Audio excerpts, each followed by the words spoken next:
शरद पूर्णिमा के महोत्सव के रूप में भगवान देवाधिदेव महादेव की कृपा से, उनकी उदारता से,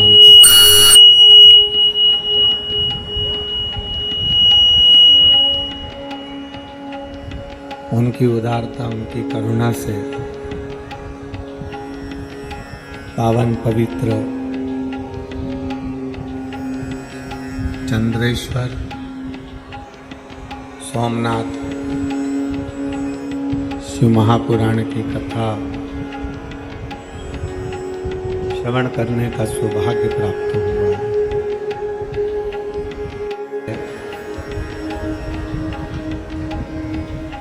भाग्यशाली हैं फिरोजानगर के उत्तर प्रदेश की इस पवित्र भूमि के सभी श्रोता भाई बहन जो इस पावन पवित्र शिव महापुराण की कथा का लाभ ले रहे हैं। कथा के मुख्य यजमान श्रीमती विनीता शर्मा, श्री राहुल शर्मा, श्री निशु शर्मा, श्री शिवम शर्मा, नेहा, सीचा, ओम, गणेश, सत्यम, कार्तिक शर्मा, शर्मा परिवार फिरोजाबाद उत्तर प्रदेश से एक बार यजमान परिवार के लिए जोरदार ताली बजाकर स्वागत है। अभिनंदन। जिन्होंने इस पवित्र पावन पुण्यमय कथा का यजमान पद ग्रहण किया है और भगवान देवाधिदेव महादेव की पवित्र कथा आप और हमको श्रवण करने का सौभाग्य मिला है।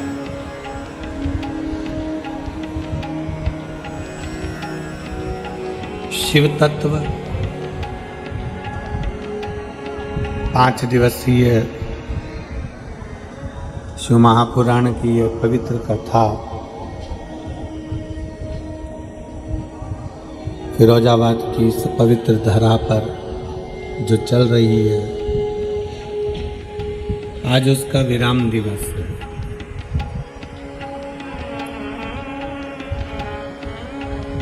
कुछ देर में आप और हम कथा के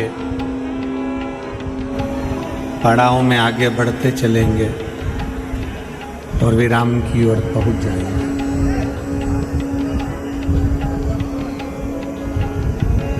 बहुत छोटे से जीवन में मानव की देह प्राप्त करने के बाद हमें अपना कर्म भी करना है, परिवार को भी संभालना है, नाते रिश्तों को भी देखना है और भगवत भजन भी करना है।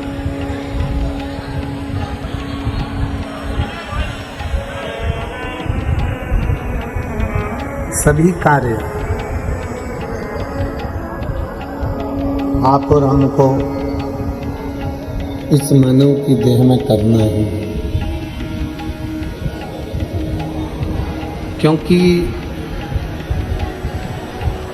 मनुष्य का जो शरीर है, मानव की जो देह है, यह मानव का शरीर, मानव की देह पूर्व में जो हमारे कर्म किए होते हैं, पूर्व के हमारे जो कर्म होते हैं उसका भी हमको भोग भोगना रहता है और कुछ नया कर्म कर कर आने वाला जीवन भी संवारना रहता है।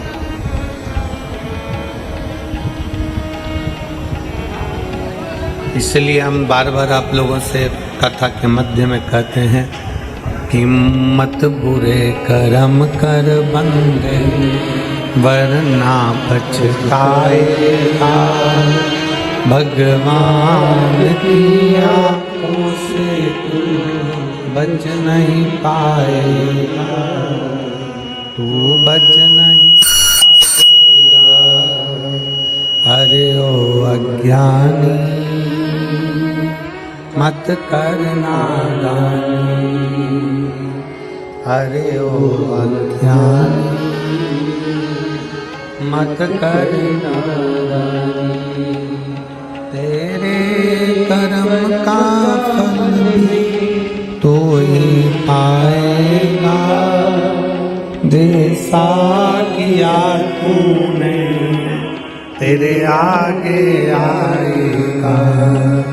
मत बुरे कर्म कर वरना पछताएगा।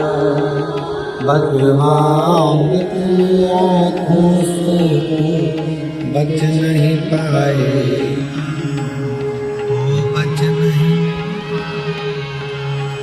संसार में जन्म देने वाला वो परमात्मा आप और हमको अगर मृत्यु लोक में भेजता है, इस पृथ्वी पर अगर जन्म देता है, इस मृत्यु लोक में अगर आप और हमको भेजा गया है, तो कुछ हमारे लिए अच्छा सोच कर ही भेजा,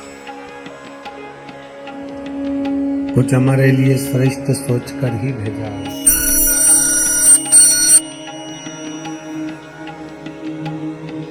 कुछ हमारे लिए अच्छा विचार कर ही भेजा।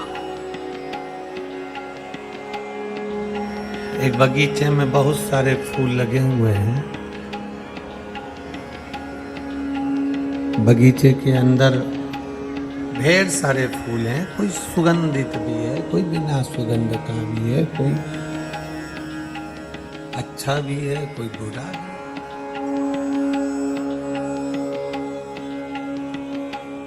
शिव कथा कहती है, भगवान शंकर का चरित्र कथा है, शिव महापुराण की कथा कहती है। बगीचे में बहुत फूल है, कोई पुष्प सुगंधवान है, कोई पुष्प दिखने में सुंदर है, कोई पुष्प खाने में सुंदर है, कोई पुष्प सुगंध से आनंदित है, कोई पुष्प देखने में अच्छा नहीं लगता, कोई जहरीला होता है, कोई कैसा होता है। शिव महापुराण की कथा कहती है, जैसे बगीचे में बहुत पुष्प हैं, सबका कलर अलग है, सबका रंग अलग है, सबकी सुगंध अलग है, सबका स्वरूप अलग है। कोई मीठा है, कोई कड़वा है, कोई अच्छा है, कोई जहरीला है। उसी तरह भगवान की इस पवित्र भूमि पर, परमात्मा की इस पृथ्वी पर, इस धरा पर आप और हम सब पुष्प की तरह हैं। बगीचे में अच्छा पुष्प लगा, आप उसके करीब में चले। बेकार पुष्प था, आप उससे दूरी बना। संसार अच्छे और बुरे दोनों से बना हुआ है, इसमें अच्छे भी मिलेंगे और बुरे भी मिलेंगे। अब आपको निर्भर करता है, आपकी दृष्टि पर निर्भर करता है, आपके विचारों पर निर्भर करता है कि आप अच्छों के पास में जाएंगे कि बुरों के पास में। आप श्रेष्ठ के पास जाएंगे कि अनश्रेष्ठ के पास जाएंगे।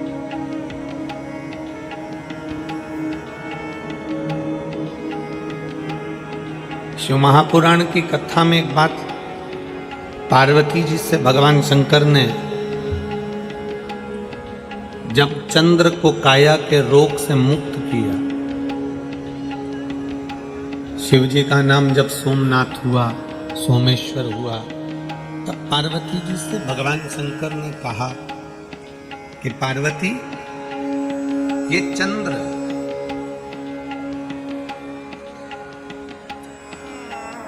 पूर्व में जब तुम सती थी, दक्ष प्रजापति के घर में तुम जन्मी थी, माता प्रसूति के गर्भ से तुम्हारा जन्म हुआ था, तुम्हारी 27 बहनें इस चंद्र के साथ भी आई थी। ये तुम्हारी बहनों का पति है।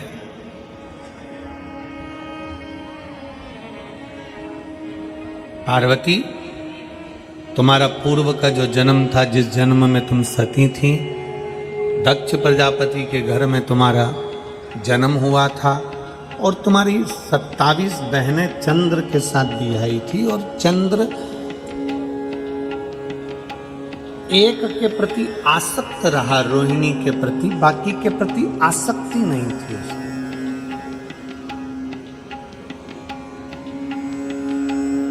चंद्र को काया का रोग क्यों लगा?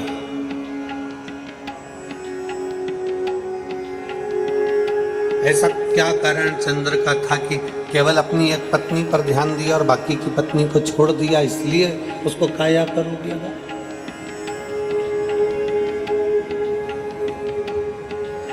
चंद्र को काया का रोग किस लिए लगा? रोहिणी पर ध्यान दिया और 26 जो पत्नियां थी उन पर ध्यान नहीं दिया, इसलिए काया का रोग हो गया।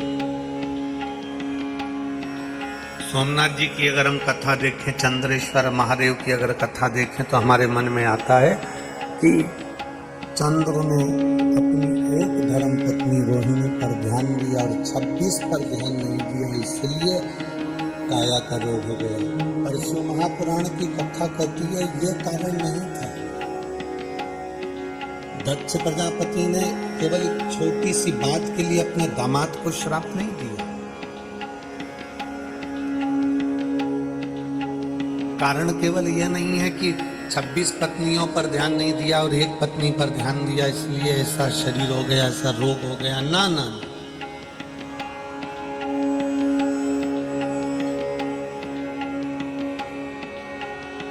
भगवान शंकर कह रहे हैं पार्वती रोग का कारण केवल इतना सा था कि 27 पत्नियों में से एक रोहिणी को चंद्रदेव ज्यादा चाहते थे, 26 को नहीं चाहते थे। कोई बात नहीं, 26 को नहीं चाहते ना, कोई बात नहीं। इसमें श्राप का कोई कारण नहीं बनता, इसमें श्राप देने का कोई कार्य नहीं बनता। फिर पार्वती जी ने पूछा तो फिर इनको श्राप क्यों लगा? मेरी बहन के पति चंद्रदेव को श्राप क्यों लगा? तो भगवान शंकर ने कहा पार्वती उनको श्राप लगने का कारण केवल इतना सा था, तुम एक पत्नी को चाहो मना नहीं, 26 को तुम ना चाह रहे हो कोई बात नहीं, पर 26 का अपमान तो मत करो। 26 को अपशब्द तो नहीं कहिए, 26 की निंदा तो न करिए। आप अपनी पत्नी को चाहो मना नहीं है, पर बाकी का अपमान तो ना किया जाए।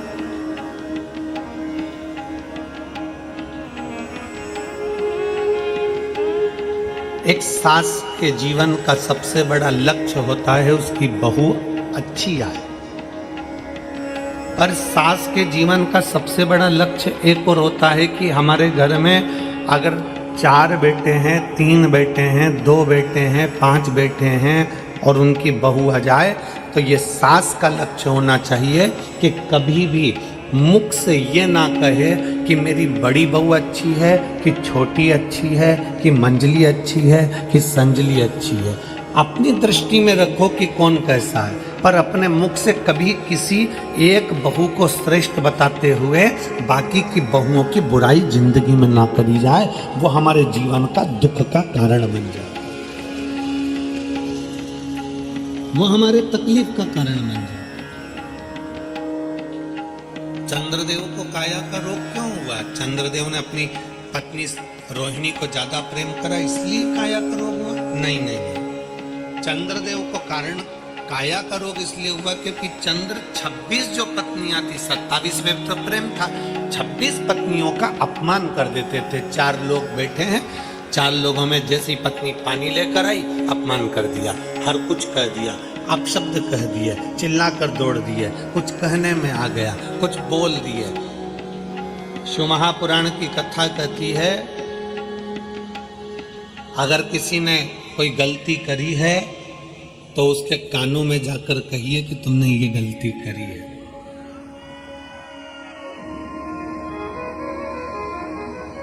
और किसी ने कुछ अच्छा करा है तो कानों में जाकर ना कहिए, बल्कि नगाड़ा बजाकर कहिए कि तुमने ये अच्छा किया है, तुमने ये श्रेष्ठ किया। 26 पत्नियां जब पानी लेकर आती, चंद्र तब चिल्लाकर दौड़ते। 26 पत्नियों में से एक पत्नी जब पंखा डोलाती, चंद्र जब चिल्लाकर दौड़ते। दुनिया के लोगों ने कहा कि 26 पत्नियों पर ध्यान नहीं दिया इसलिए चंद्र को काया का रोग हुआ। ना ना ना, 26 पत्नियों पर ध्यान है, 26 पत्नी का अपमान करा इसलिए काया का रोग।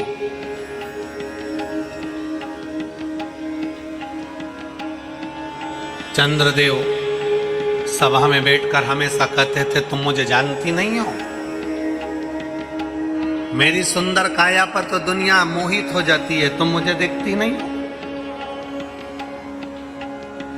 और क्या मान करे रे काया, क्या मान करे रे काया का, के काया माटी मिल जाएगी राम। राम भज ले प्रभु का नाम, के काया माटी मिल जाएगी राम। चंद्रदेव अपनी काया का गुणगान करते रहे, मेरी काया ऐसी है, मैं इतना सुंदर हूं, मेरा स्वरूप ऐसा है। ना धन संपदा सत्ता और काया, धन संपदा सत्ता और काया कभी आपकी नहीं हुई है। थोड़े दिन अगर धन का सुख भोग रहे हो सकता है कि जीवन का क्या पहलू आ जाए, किसने देखा, इसलिए मर्यादित शब्द होना चाहिए। काया बहुत सुंदर है, बचपन में सुंदर है, जवानी में सुंदर है, अधेड़ी आएगी तो वो काया भी आपको लगेगा, बताओ मैं तो कितना सुंदर था पहले, ऐसा था पहले, वैसा था, और काया ऐसी हो गई। सत्ता, आज आपके पास में अच्छा पद है, अच्छी प्रतिष्ठा है, अच्छी कुर्सी है, आप कोई अधिकारी के पद पर बैठे हो, आप कोई मंत्री के पद पर बैठे हो, आप कोई अध्यक्ष उपाध्यक्ष के पद पर बैठे हो, आपके पास में सत्ता है। आप कभी मालूम पड़ा विधायक बनकर बैठ गए, कभी सांसद बनकर बैठ गए, कभी कुछ बनकर बैठ गए, कभी कुछ बनकर बैठ गए, आपके पास सत्ता है। और इसके पहले किसी और के पास थी, उसके पहले किसी और के पास थी। जीवन का क्या ठिकाना है, कब किसके पास पहुंचे।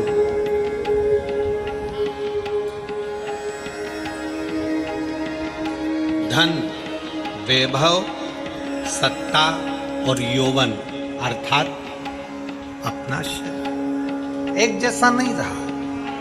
कितना सुंदर कहा है, जिंदा रहने के लिए भोजन जरूरी है।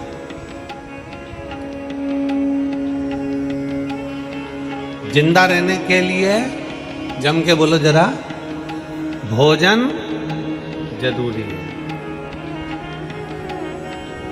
पर भोजन से ज्यादा जरूरी है पानी। बोलो सही है, जम के बोलो जरा, सही है।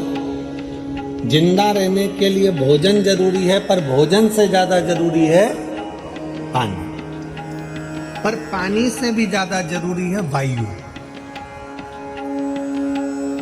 जिंदा रहने के लिए भोजन जरूरी है, भोजन से ज्यादा जरूरी है पानी, और पानी से ज्यादा जरूरी है वायु। अगर तुम्हारी श्वास में तुम्हें हवा ही नहीं मिले और तुम्हें कहीं पैक कर दिया जाए तो भोजन और पानी का क्या करोगे। जिंदा रहने के लिए भोजन बहुत जरूरी है, और भोजन से ज्यादा जरूरी है, बोलते जाओ, पानी, और पानी से ज्यादा जरूरी है वायु, और वायु से भी ज्यादा जरूरी है तुम्हारी आयु। क्या जरूरी है? आयु। ये वायु से ज्यादा जरूरी है।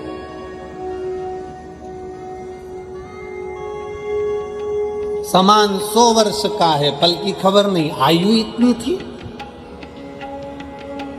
खाने के लिए डब्बों में बादाम भरी पड़ी हुई है, पूरी अलमारियां रकम से भरी पड़ी हुई है, धन दौलत पड़ा हुआ है, और मालूम पड़े प्राण छूट गए, आयु इतनी थी। क्या करोगे उस संपदा का? फैक्ट्री का, दुकान का, व्यापार का, व्यवसाय का, साड़ियों का, गहनों का, कपड़ों का करोगे क्या? गाड़ी और बंगले का करोगे? तो भोजन से ज्यादा जरूरी है पानी, पानी से ज्यादा जरूरी है, बोलते जाओ, वायु, और वायु से ज्यादा जरूरी है आयु। बस जैसे वायु से ज्यादा जरूरी आयु होती है, उसी तरह हम जब भगवान के मंदिर में जाते हैं, कथा सुनने के लिए जाते हैं, शिवालय में जल चढ़ाने के लिए जाते हैं, तुम कितना भी श्रृंगार कर कर चले जाओ, तुम स्नान कर कर चले जाओ, बिना स्नान के चले जाओ, तुम जैसे भगवान के पास जा रहे हो वो अपनी जगह पर है। तुम भगवान को चांदी का लोटा में पानी ले जा रहे हो, कि तांबे के लोटे में ले जा रहे हो, कि स्टील के लोटे में ले जा रहे हो, कि मिट्टी के लोटे में ले जा रहे हो, ये तुम्हारे ऊपर निर्भर है। पाँव में चप्पल पहनकर जा रहे हो कि नहीं पहनकर जा रहे हो, तुम्हारे ऊपर निर्भर है। तुम कुछ करो ना करो, पर सबसे ज्यादा जैसे मनुष्य की जिंदगी में आयु जरूरी है, उसी तरह परमात्मा शंकर की सेवा में मन बहुत जरूरी है। मन अगर लग गया तो परमात्मा।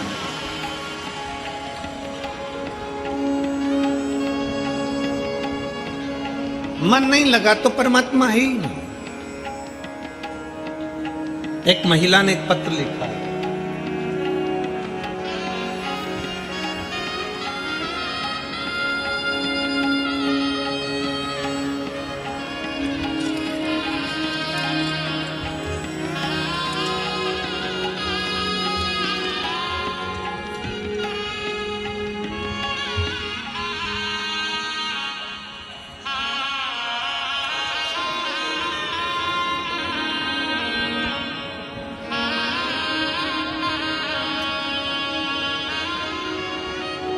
मेरा नाम रुचि गोविंद शुक्ला है, ग्राम बल्लूपुर, पोस्ट जोत, जिला मैनपुरी की रहने वाली हूँ।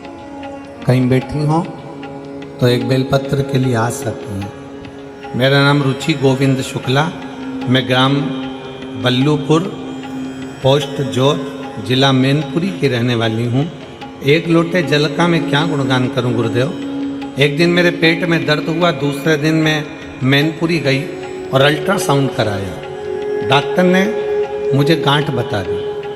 अल्ट्रासाउंड कराने के बाद मेरे शरीर में गांठ बताई, फिर सीटी स्कैन के लिए आगरा जाने को सलाह दी। वहाँ हमने आगरा में सीटी स्कैन और अल्ट्रासाउंड की रिपोर्ट देखकर डॉक्टर ने मुझे कैंसर बता दिया। डॉक्टर ने मुझे कैंसर बताया। आप लोग पत्र को एलईडी पर आस्था चैनल पर पढ़ सकते हैं। डॉक्टर ने मुझे कैंसर बताया, लास्ट स्टेज का कैंसर था, ऑपरेशन नहीं होगा, कीमो लगेंगे, फिर कोई गारंटी नहीं है। तब मेरे भाई ने कहा कीमो नहीं लगवाएंगे, कहीं और दिखाएंगे। फिर लक्ष्य कैंसर हॉस्पिटल कायमगंज फरुखाबाद में दिखाया। डॉक्टर ने कहा कैंसर है, जल्द से जल्द ऑपरेशन होगा। डॉक्टर ने कहा ऑपरेशन लखनऊ होगा, यहाँ नहीं हो पाएगा। लक्ष्य कैंसर हॉस्पिटल जाते ही मुझे भी पता चल गया कि मुझे कैंसर है। मैं अंदर से टूट गई। मेरी मम्मी ने कहा टीवी पर शिव महापुराण की कथा आती है, उसमें सियोर वाला महाराज कुछ बताता है, एक लोटा जल सभी समस्याओं का हल बोलता है। मम्मी ने कहा शिवजी पर चढ़ा हुआ जल पीकर जाना, तो ऐसे मत जाना। हम मेरी माता के वचन पर विश्वास कर कर और सियोर वाला महाराज आप पर भरोसा कर कर शंकर को जल चढ़ाया। जल चढ़ाकर मेरे 2 छोटे छोटे बच्चे हैं, मैंने अपनी जेठानी को दे दिया कि अब मेरे कोई पता नहीं है, क्योंकि डॉक्टर ने केवल 1 महीने का टाइम दिया है कि मैं इससे ज़्यादा नहीं जी सकती।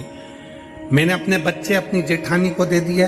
और बाबा मैं क्या वर्णन करूं, मैंने शंकर पर जल चढ़ाकर विश्वास कर कर जल पी लिया। शंकर भगवान से कहा, भोले बाबा, वो सियोर वाला महाराज कहता है कि सारी समस्या का हल 1 लोटा जल है, तो कुछ भी कर मुझे बचा लेना, बस मेरे बच्चों के लिए मुझे बचा लेना। मैं कैंसर हॉस्पिटल में पहुंच गई लखनऊ के, और ऑपरेशन का समय आ गया। ऑपरेशन का समय आया, तब ऑपरेशन करते समय मेरे शरीर से 5 किलो की गांठ निकली, जिस गांठ का फोटो मैं आपको लगा रही हूँ। आप लोग टीवी पर ऑपरेशन के समय पर जो 5 किलो की गठान निकली है, उसको आप टीवी पर देख सकते हैं। ऑपरेशन के समय पर जो 5 किलो की गठान निकली है, वो 5 किलो की मेरे शरीर में गांठ निकली, और ये गांठ का फोटो उसने साथ में लगाया है। 5 किलो की गठान निकली, 5 किलो की गठान निकली, और 9 बजे ऑपरेशन पूरा हुआ।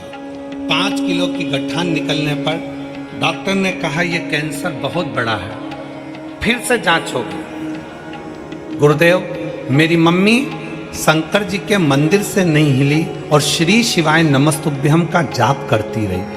शंकर जी का जाप करती रही, हिली नहीं। श्री शिवाय नमस्तुभ्यम गुरुजी कोई मुझसे पूछे कि इस मंत्र में क्या है, 5 किलो की गांठ, डॉक्टर ने पहले बोल दिया कैंसर, और वही गांठ का टुकड़ा फिर जांच के लिए गया। डॉक्टर ने कहा तुम्हें 100% कैंसर है, पर जैसे ही जांच वापिस होकर आई, डॉक्टर ने कह दिया तुम्हें 1% भी कैंसर नहीं है। मैं बाबा को धन्यवाद देने के लिए आई।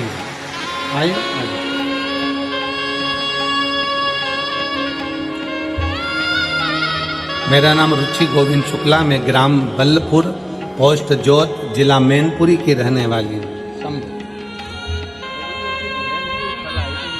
आपकी बहन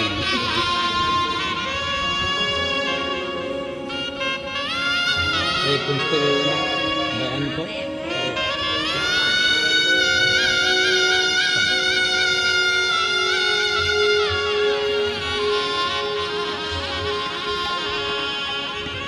एक शिव भक्ति, एक विश्वास, एक भरोसा। जब हमारे भीतर एक शंकर के प्रति अविरल भक्ति प्राप्त होती है, उसको समझना कठिन। आपके क्षेत्र में भागवत बहुत हुई होगी, रामायण बहुत हुई होगी, गीता बहुत हुई होगी। आपके क्षेत्र में भंडारे भोजन सब हुए होंगे, यज्ञ अनुष्ठान भी बहुत हुए होंगे, पर आपके क्षेत्र में जो ये 5 दिवसीय शिव महापुराण की कथा हुई है, आपने दिल से सुना है, दिल से भगवान की सेवा करी है, कोई कामना से नहीं, कोई पाने के लिए नहीं, केवल भगवान की सेवा में अगर दिल से लगे हो तो ये मान कर चलना कि 3 महीने में मेरा बाबा तुम्हारी झोली जरूर भर देगा। ये निश्चित, ये निश्चित। जीने के लिए भोजन जरूरी है, भोजन से ज्यादा, बोलते जाओ, पानी जरूरी है, और पानी से ज्यादा वायु जरूरी है, और वायु से ज्यादा आयु जरूरी है। अगर आयु नहीं होगी, उम्र नहीं होगी, तो फिर ये धन, ये दौलत, ये संपदा, ये सत्ता, ये वैभव किस काम का? क्या काम का?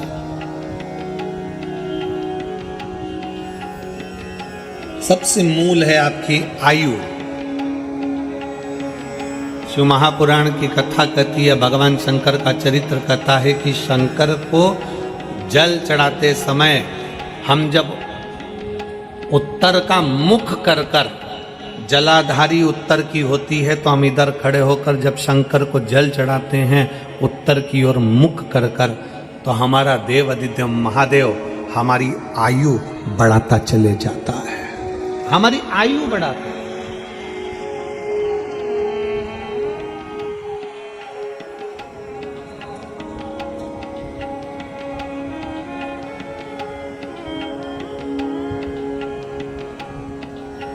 शंभू का भजन, शिव का स्मरण। शंकर को पाने के लिए तुम आभूषण पहनो, वस्त्र पहनो और सुंदर वस्त्र पहनो और सुंदर आभूषण धारण करो, या सुंदर वस्त्र धारण करो, या सुंदर सुंदर पादुका धारण करो, या अच्छी चप्पल या अच्छा मेकअप धारण करो, तब शिव मिलेंगे। ना ना, शंकर को पाने का सबसे सुंदर तरीका है निर्मल मन सो मोहि। निर्मल मन होना चाहिए। और प्रत्येक घर के अंदर छोटा सा छोटा एक शिवलिंग होना चाहिए। शिवलिंग की आकृति, ये अंगुष्ठ को खड़ा करो, हाथ रखो, इससे बड़ा शिवलिंग अपने घर के अंदर ना हो। इससे जितना छोटा छोटा छोटा छोटा होगा उतना फल। लोग कहते हैं क्या शंकर का शिवलिंग घर में रखेंगे तो रोज पूजन की जरूरत पड़ेगी? शिव महापुराण की कथा कहती है अगर शंकर का शिवलिंग तुम्हारे घर के अंदर है, तुम 5 दिन के लिए 10 दिन के लिए कहीं चले गए, तुमने उसका स्नान नहीं कराया, कोई बात नहीं। तुमने उसकी पूजन नहीं करी, कोई बात नहीं। शंकर का शिवलिंग अगर घर के अंदर है, आप 1 महीने के लिए कहीं चले गए, शिवलिंग घर में है, उसकी पूजन नहीं हो रही, जल नहीं चढ़ रहा, कुछ नहीं चढ़ रहा, कोई बात नहीं। एक बेलपत्र जाने से पहले शंकर भगवान को एक बेलपत्र बस चढ़ाकर और चले जाओ। एक बेलपत्र चढ़ाकर या एक चावल का दाना भगवान शंकर के शिवलिंग पर रखकर चले जाओ।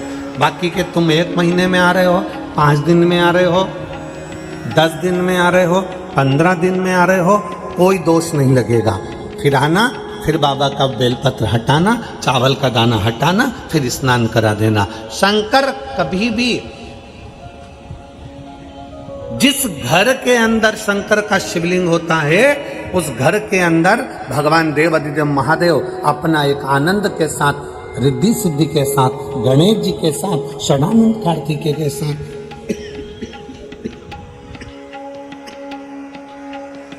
अशोक सुंदरी के साथ मेरा देवाधिदेव महादेव विराजमान होते हैं। माता पार्वती के साथ, शिव शक्ति के साथ, भगवान शंकर शक्ति के साथ। प्रत्येक घर के अंदर छोटा। अब कोई कहे कि गुरुजी किसी ने कहा कि शंकर का शिवलिंग घर में नहीं होना चाहिए, जो कह रहे हैं उन्होंने शिव महापुराण को पढ़ा नहीं है। ठाकुर जी की मूर्ति अगर टूट जाए तो वो खंडित कहलाती है। देवी जी की मूर्ति टूट जाए तो वो खंडित कहलाती है। देवता की मूर्ति टूट जाए तो वो खंडित कहलाती है। पितरों की पाथड़ी टूट जाए तो वो खंडित कहलाती है। पर शंकर भगवान का शिवलिंग अगर बीच में से 10, 15, 20, 25 टुकड़े भी हो जाएं तो वो खंडित नहीं कहलाता, वो अखंडेश्वर महादेव ही कहलाता, वो खंडित नहीं कहलाता।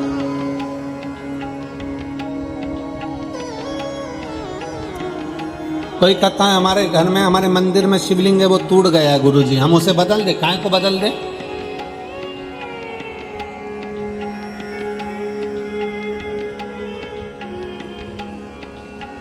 शंकर का शिवलिंग तुम्हारे घर में जैसा है, पत्थर का है, तुम्हारे घर में जो शिवलिंग जिस भाव से विराजमान है, पारद का है, चांदी का है, पत्थर का है, नर्मदेश्वर है, सीहोर का कुबेरेश्वर धाम का कंकर शंकर है, तुम्हारे घर में जो रखा वो श्रेष्ठ,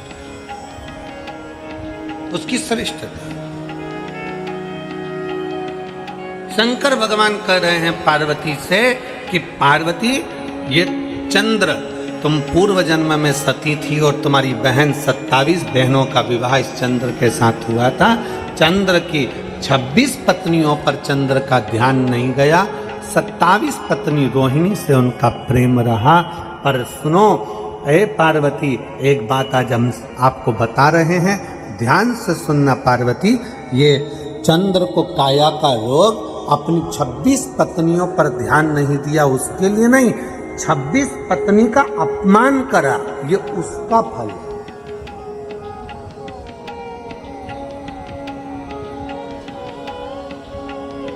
छब्बीस पत्नी का जो अपमान किया गया है, ये उसका भोग है।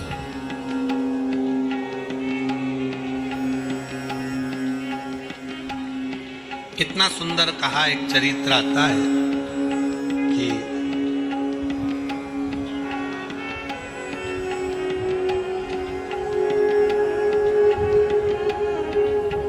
एक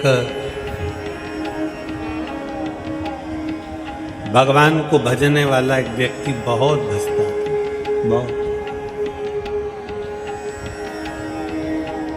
भगवान की भक्ति में इतना रमा रहता था, इतना भजन करता था। उसकी शादी हुई, घर में धर्मपत्नी आ गई। अब शादी होने के बाद जब पत्नी घर में आई और पत्नी घर में आकर निवास करी, 3 साल के बाद पत्नी के गर्भ से बच्चा हुआ। बच्चे ने जन्म लिया। जन्म लेने के बाद बच्चा मालूम पड़ा कि दोनों पांव से चल नहीं सकता, विकलांग।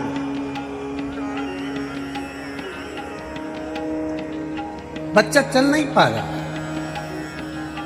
पांव विकलांग है उसके।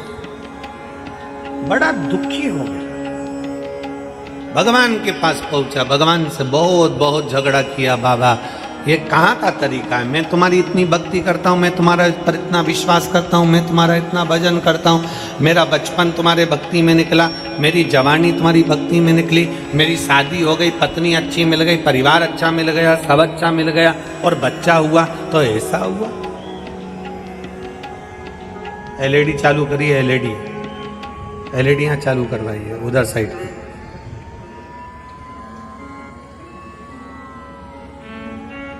अगर बच्चा हुआ तो मेरा बेटा हुआ और उसके पांव नहीं है, विकलांग है, विकलांग। बच्चा हुआ तो ऐसा बड़ा दुख हुआ, बड़ा बड़ा तकलीफ है। अब रोज मंदिर जाता और रोज भगवान से झगड़ा करता, रोज मंदिर जाता और रोज भगवान से झगड़ा। प्रतिदिन मंदिर जाए, प्रतिदिन झगड़ा करे, भगवान बोले नहीं कुछ। अब की बार उसको इतना गुस्सा आया कि उसने अपना सिर शंकर भगवान के शिवलिंग से भड़कना, शंकर के शिवलिंग से अपना सिर फोड़ना प्रारंभ। शिव जी प्रकट हुए। क्या बात है, क्या हो गया? मैं आपका भजन करता हूँ बचपन से, भगवान आपका भक्ति कर रहा हूँ, 1 लोटा जल समर्पित करता हूँ, पूजन करता हूँ, आराधना करता हूँ। शादी हो गई, मेरी पत्नी आ गई, मेरी पत्नी के गर्भ से बच्चा हुआ, वो दोनों पांव से विकलांग है।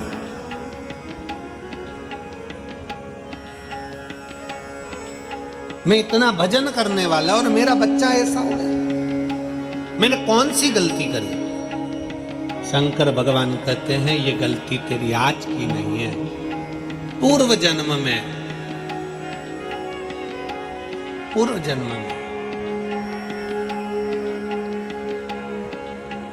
तू एक किसान था, एक किसान का बेटा पूर्व जन्म में तू था, और खेत पर तेरी धर्म पत्नी भोजन लेकर आई थी, और वो भोजन तेरी पत्नी ने खेत पर रख दिया, मेड़ पर, खेत की मेड़ पर भोजन रख दिया। तू खेत में काम पर लगा हुआ था, इतने में पत्नी भोजन को रख कर आवाज लगाकर चली गई, और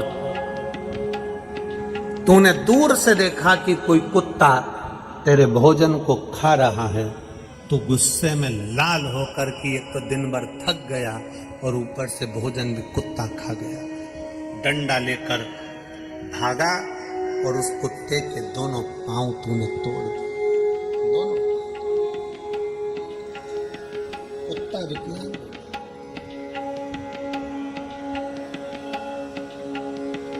तू कहता है कि मैंने कौन सा कर्म करा? ये पूर्व का कर्म का भोग है। वही कुत्ता तेरे घर में जन्म लेता है और विकलांग होकर जन्म लेता है, उसकी सेवा तुझे करना पड़ती है। मत बुरे कर्म कर बंदे, वरना पछताएगा। भगवान की आंखों से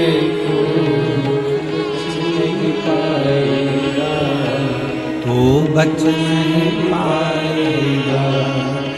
अरे ओ अज्ञानी, मत कर नादानी, तेरे कर्म का फल भी तू ही पाएगा।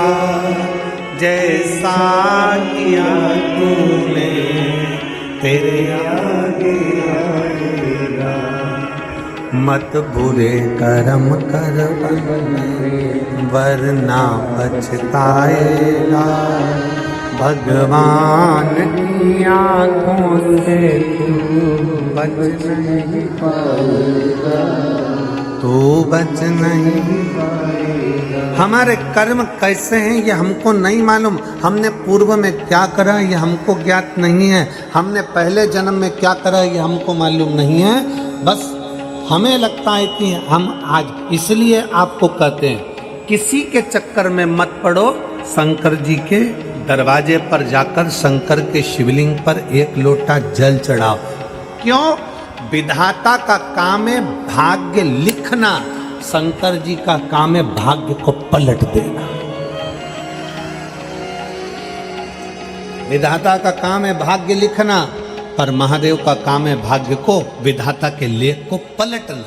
ये कोई नहीं पलट सकता। ब्रह्मा जी लेख को नहीं पलट सकते, भगवान विष्णु लेख को नहीं पलट सकते, 33 कोटि देवता लिखे हुए लेख को नहीं पलट सकते। केवल पलटेगा तो केवल एक देव अधिदेव महादेव ही पलटे, महादेव पलटे। उसका कारण क्या है? किसी ने हमसे पूछा कि गुरुजी ये बताओ कि आप कहते हो कि महादेव लेख पलट सकते हैं, बाकी का कोई नहीं पलट सकता, उसका कारण क्या? उसका कारण केवल इतना है कि ब्रह्मा जी ब्रह्मलोक में, भगवान विष्णु वैकुंठ लोक में, इंद्र इंद्रलोक में, गरुण गरुण लोक में, वरुण वरुण लोक में, शंकर भगवान कहाँ के अधिपति हैं? पृथ्वी के। मृत्यु लोक का अगर कोई अधिपति है तो शिव है। तुम्हारी कोई फाइल है उत्तर प्रदेश की और तुम कहाँ जा रहे हो? मध्य प्रदेश। हमारी फाइल निपटाओ। निपटेगी? अरे बोलो तो जम के नहीं। क्या कहेंगे? भैया तुम उत्तर प्रदेश जाओ ना, तुम्हारे फाइल तो उत्तर प्रदेश की है, तुम्हारा केस उत्तर प्रदेश का है, सब कुछ उत्तर प्रदेश का है, तो तुम मध्य प्रदेश क्यों आए? तुम राजस्थान क्यों आए? तुम्हारा केस तो वहां का है, वहां निपटो। तुम फाइल है मध्य प्रदेश की और जा रहे हो तुम बिहार। अरे भैया फाइल तुम्हारी मध्य प्रदेश की है तो मध्य प्रदेश में निपटेगी। चोरी का मामला है तो चोरी का मामला वहीं निपटेगा, मर्डर का मामला है तो वहीं निपटेगा, कोई दूसरी जगह तो नहीं निपट सकता। तुम्हें जाना है तो वहीं जाओ, वहीं पर निपटेगा। उसी तरह उत्तर प्रदेश की फाइल उत्तर प्रदेश में निपट रही है, मध्य प्रदेश की फाइल मध्य प्रदेश में निपट रही है, राजस्थान की फाइल राजस्थान में निपट रही है। ये प्रदेशों को बांटा क्यों है? उसका बांटने का कारण है कि आप इतना क्षेत्र संभालो और यहाँ का कार्यभार आप देखो, कौन सी फाइल निपटाना है, क्या करना है, क्या लिखना है, क्या नहीं करना है, ये आपके ऊपर है, ये आपके ऊपर निर्भर कर। उसी तरह फाइल दी गई है। पृथ्वी पर जन्म लेने वाले जितने भी मनुष्य हैं, पृथ्वी पर जन्म लेने वाले जितने भी जीव हैं, जलचर, थलचर, वायुचर, पृथ्वी पर अगर एक चींटी भी जन्म लेगी, झिंगुर भी जन्म लेगा, कीड़ा भी जन्म लेगा, मनुष्य भी जन्म लेगा, पृथ्वी पर अगर जन्म लिया है तो इन सब की फाइल मेरे देव अधिदेव महादेव के है, वो पलट देगा, पलट देगा। यहां की फाइल शिव के पास,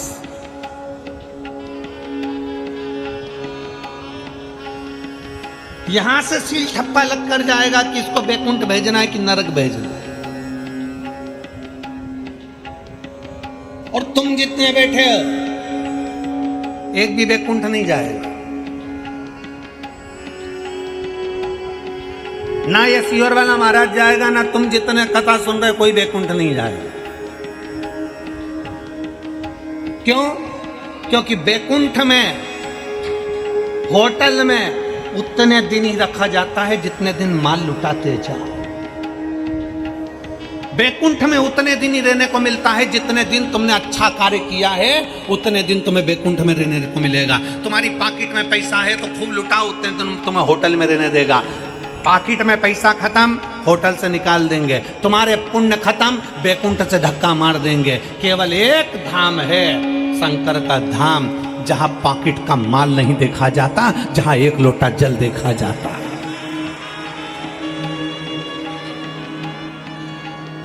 जितने कथा सुन रहे हो शिव महापुराण की, वैकुंठ में अपन नहीं मिलने वाले, नरक में भी नहीं मिलने वाले। कहां मिलेंगे? बाबा भोलेनाथ के चरणों में, कैलाश अधिपति के उस पवित्र प्रांगण में, कैलाश की भूमि पर, जिसके ऊपर से देवता भी नहीं गुजर के जा सकते, वो कैलाश की धरा पर आप और हम मिलेंगे। वो कैलाश की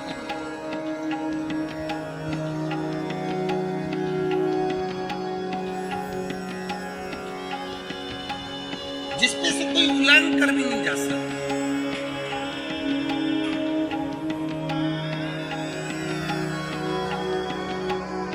कितना विचित्र कथा है।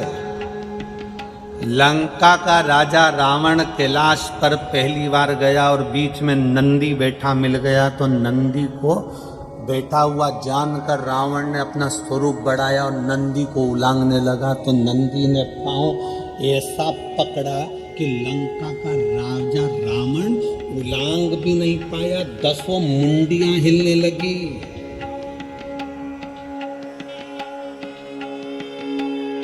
घबराने लगा, थर-थर कांपने लगा लंका का राजा रावण। तो रावण ने किसको याद करा? किसको बुलाया? लंकाधिपति रावण ने। शंकर भगवान को नहीं।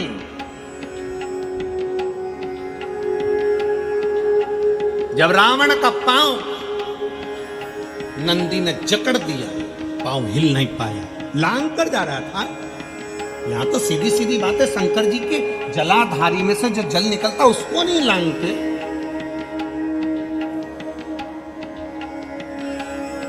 शिव महापुराण की साक्षी में ये सामने, ये शंकर जी की ये व्यासपीठ है। ये व्यासपीठ से ये सामने जितना बड़ा मंच बना हुआ है, मंच के सामने की जितनी जगह होती है, हमारे चाहे पीएसओ हो, पुलिस के जवान हो, चाहे कार्यकर्ता हो, आपको इधर से इधर नहीं जाने देते। जगह खाली है, आप जा सकते हो, पर इधर से हम इधर नहीं जाने देते। भागवत हो आप खूब निकलो, रामायण हो आप खूब निकलो, गीता जी हो आप खूब निकलो, और शिव महापुराण की कथा हो उसके सामने का ये भाग खाली रखा जाता है, क्योंकि यहाँ नंदी बाबा की ये 5 दिन की कथा, 7 दिन की कथा बैठ कर श्रवण करता है।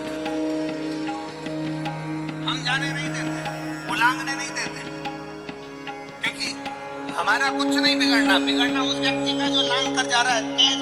कोई फोटो खींचने आ गया, कोई कुछ करने जाएगा, कोई वीडियो बनाने के लिए आ गया और वो लांग कर चले गया। बाद में उसको समझ में नहीं आता कि हमें तकलीफ क्या हो रही है। बाद में मालूम पड़ता है कि हमने गलती क्या करी, और कोई नहीं बताएगा कि वो गलती कौन सी थी। आपको गुस्सा आएगा कि हमारे को जाने क्यों नहीं दे रहा है, हमको इधर क्यों नहीं आगे बढ़ने दे रहा है। गार्ड रोक देंगे, पीएसओ रोक देंगे, पुलिस रोक देगी कि भाई यहाँ से सामने से मत निकलो, आप पीछे से निकल जाओ, पूरा मंच पड़ा है, घूम के निकल जाओ, पर सामने मत आओ। क्योंकि शंकर को जब 5 दिवसीय शिव महापुराण की कथा होती है, आप यहाँ पर आए हो, आपने दर्शन करे होंगे। कई माताएं मिट्टी को अपने मस्तक से लगाती हैं, कई प्रणाम करती है, कई लोट लगाती आती है। कथा के पंडाल की इतनी महत्वता होती है कि दिल से अगर मांगा जाए तो 3 महीने में बाबा बड़े से बड़ा रोग भी समाप्त कर देता है। और हीरे की चूड़ी पहनने वाले करोड़पति, सोने की चूड़ी पहनने वाले भी इस पंडाल में आगरा से आके पड़े हुए हैं। राजस्थान से आके पड़े हुए हैं, फिरोजाबाद के लोग पड़े हैं, मैनपुरी के लोग पड़े हुए हैं। पंडाल के अंदर जिनके आगे पीछे 4-4, 5-5 नौकर घूमते हैं, वो भी इस पंडाल में बैठकर केवल कथा श्रवण करने के लिए बैठे हैं। कई ऑफिसरों की पत्नी पंडाल के अंदर पड़ी हुई है, पंडाल के अंदर सो रही हैं, पंडाल के अंदर रह रही हैं, कोई आस लेकर, विश्वास लेकर। इस शिव महापुराण को समझना बहुत कठिन है, बहुत कठिन। जिंदगी निकल गई लोगों की, शिव पुराण को समझ नहीं पाए, जीवन निकल जाता है। लोगों को लगता है जैसी भागवत है, वैसी रामायण है, जैसी गीता है, वैसी वो है, वैसी शिव पुराण है। महाराज को बुलाएंगे, करवाएंगे और चले जाएंगे। ना ना, इस पुराण को समझना बहुत कठिन है। समझने के लिए पूरी जिंदगी लग जाती है मनुष्य की, पूरा जीवन, पूरा जीवन शिव तत्व को जानना, शंकर को जानना। नंदी का पांव जकड़ गया कि रावण का पांव जकड़ गया, रावण पांव नहीं हिला सकता। रावण ने चीखा, चिल्लाया, खूब आवाज लगाई, कोई ना आया। आखिरी में रावण ने देखा मैं किसको बुलाऊं, शंकर जी को तो मिलने जा रहा था, स्मरण नहीं, किसको बुलाऊं रावण ने विचार करा। तब लंकाधिपति रावण ने मंदोदरी को आवाज लगाई। किसको आवाज लगाइए, जम के बोलिए, मंदोदरी। कौन है ये? रावण की। तब लंकाधिपति रावण ने मंदोदरी को आवाज लगाई। क्यों? क्योंकि लंका के अंदर मंदोदरी केवल एक ऐसी थी जो भगवान शंकर के शिवलिंग का रोज निर्माण करती थी, रोज पूजन करती थी, रोज अर्चना करती थी। रावण को मालूम है अगर मुझे कोई बचा सकती है तो वो मंदोदरी भी बचा सकती है। तब मुझसे जो अपमान हुआ है नंदी का, मंदोदरी को आवाज लगाया। मंदोदरी उस समय मिट्टी का हाथ, बालू का शिवलिंग बनाती हुई हाथ पूरा मिट्टी में सन रहा था, मिट्टी में हाथ भिड़ रहे थे और मंदोदरी रावण की पुकार सुनकर पहुंच गई।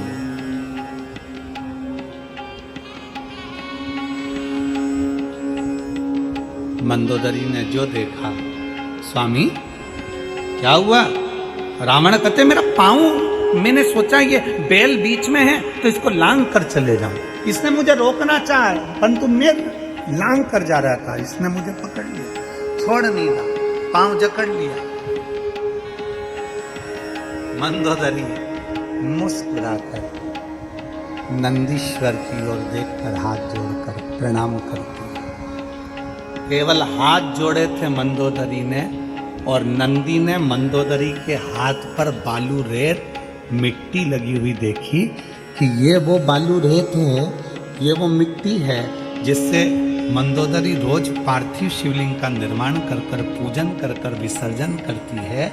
आज उस मिट्टी का हाथ लेकर मंदोदरी आई थी और वो मिट्टी का मात्र एक कण हाथ जोड़ते समय जमीन पर गिर गया था, उसका स्पर्श नंदी को हो गया था। उस स्पर्श से नंदी ने पांव को छोड़ दिया, मात्र एक स्पर्श।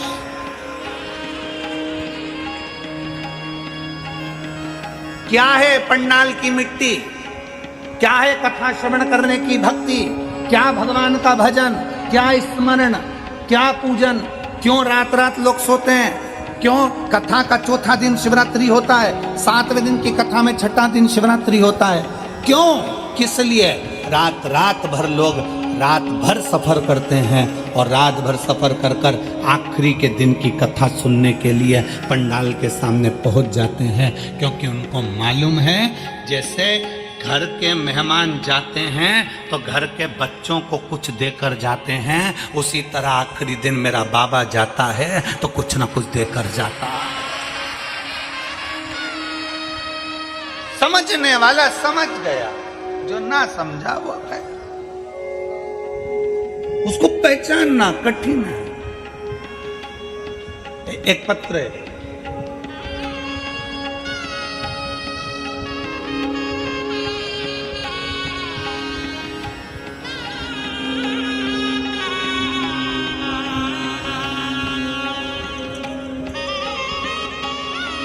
मेरा नाम सुमन देवी है, मेरे पति का नाम संतोष शर्मा है।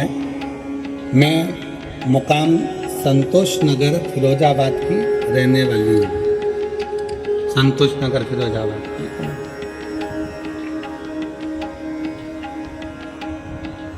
एक लोटे जल का भेद क्या वर्णन करूं गुरुदेव।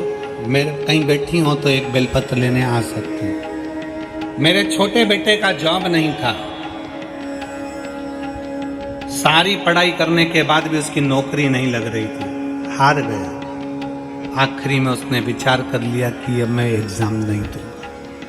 मैंने मेरे बेटे से कहा कि वो सियोर वाला महाराज कहता है कि मेहनत कर 4 गुनी और एक बेलपत्री शहद की लगाकर शंकर को जाना, शिव सुनेगा। गुरुदेव 2023 में मेरे बच्चे ने मेरे कहने पर फिर वापस फॉर्म भरा और तैयारी करी। 4 गुनी मेहनत, आपकी कथा सुनी, एक लोटा जल शिव को चढ़ाया। आज मेरा बेटा बाबा की कृपा से 2 जनवरी 2024 को सिकंदराबाद में ट्रेन मैनेजर के पद पर नियुक्त हो गया। रेलवे में उसकी नौकरी। एक शिव भक्ति हमारे भीतर जब जागृत होती है, विश्वास को हम जागृत करते हैं। भरोसा हमारे भीतर जब जागृत होता है तो क्यों ना शुभ।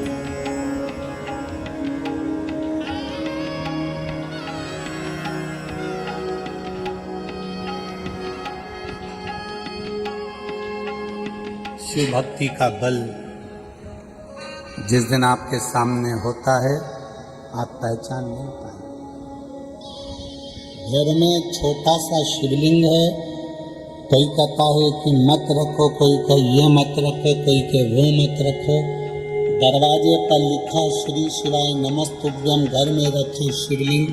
आपके घर में केवल एक शिवलिंग साधारण नहीं है, वो आपकी रक्षा का एक सूचक है,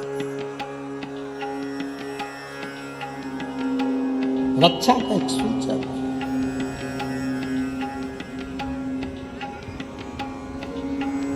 जो पहचान गया वो पहचान गया, जो नहीं पहचान पाया वो डरा की तरह। अमृत लूटा फिरोजाबाद की इस पवित्र भूमि पर 5 दिवसीय शिव महापुराण में खूब कुबेर भंडारी लूटाने के लिए आया। जिसने लूटा, जो नहीं लूटा बाद में पछताया।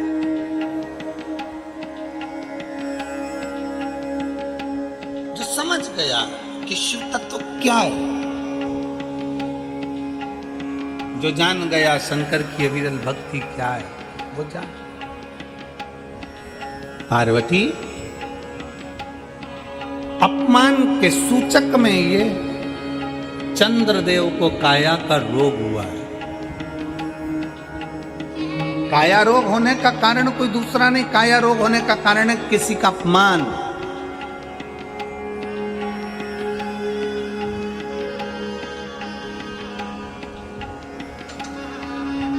पानी और वाणी दोनों श्रेष्ठ होना चाहिए।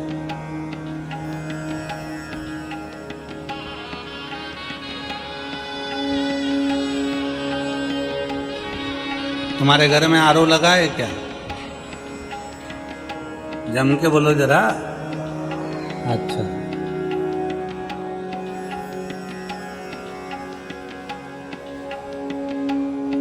जब पानी आरओ का पीते हो,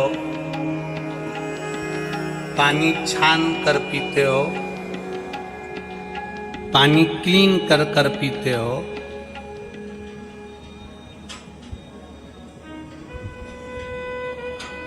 क्यों पीते हो? कि हम अगर बेकार पानी पिएंगे तो हमारा शरीर बेकार हो जाएगा। तो पानी अगर आरओ का पी रहे हो तो वाणी भी आरओ की बोलिए, थोड़ी सी अच्छी बोलिए, श्रेष्ठ बोलिए। पानी तो तुम्हें बिस्लेरी का चाहिए और वाणी बिस्लेरी की नहीं है। पानी आरओ का चाहिए और वाणी आरओ की नहीं है। शब्द,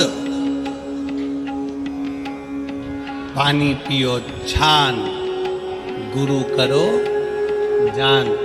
हम कहते हैं पानी पियो छान और वाणी बोलो जान। वाणी भी बोलना तो ऐसी बोलना कि किसी का दिल ना दुख जाए, किसी के हृदय को ठेस ना पहुंचे। अपनी चित्त वृत्ति से कुछ वाणी ऐसे। शुमा पुराण के अंतर्गत हम लोगों का 5 दिन की कथा है, तो शुरू के 2 दिन हम नहीं मिलते, पर अगर नीचे जैसे हम मम्मी भैया के रुके हैं या जहाँ हम रुकना हुआ अर्चिटाधिक में, जहाँ भी मैनपुरी में हम जहाँ किसी के कोरे मकान में शर्मा जी के रुके थे, ऐसा कहीं पर भी हमारा जहाँ रुकना होता है, वहाँ हम जब नीचे से निकलते हैं बहुत लोग खड़े रहते हैं, बहुत लोग खड़े रहते हैं, सबसे मिलना होता है, भाई प्रणाम प्रणाम प्रणाम प्रणाम करा और निकलते।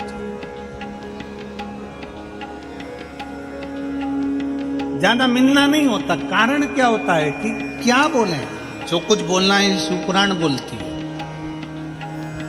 आप अपना दुख हमको आकर बता दोगे कि हमारे पाँव में तकलीफ है, कोई कह देगा मेरे बेटे को तकलीफ है, कोई कहेगा मेरी बेटी को तकलीफ है, कोई कहेगा मेरी बहू को तकलीफ है, कोई कहेगा मेरे इसको तकलीफ है। तो हम किसी का दुख मिटाने के लिए पैदा नहीं हुए।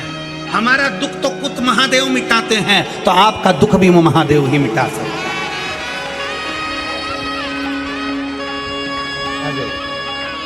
आप उसके आश्रित हो ना, आप उसके भरोसे चलिए।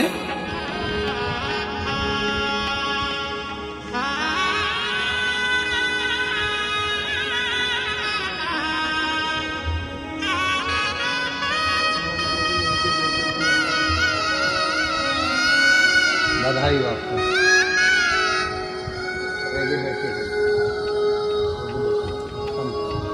बधाई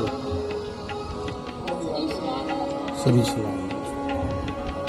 आप उसके आश्रित हो जाए।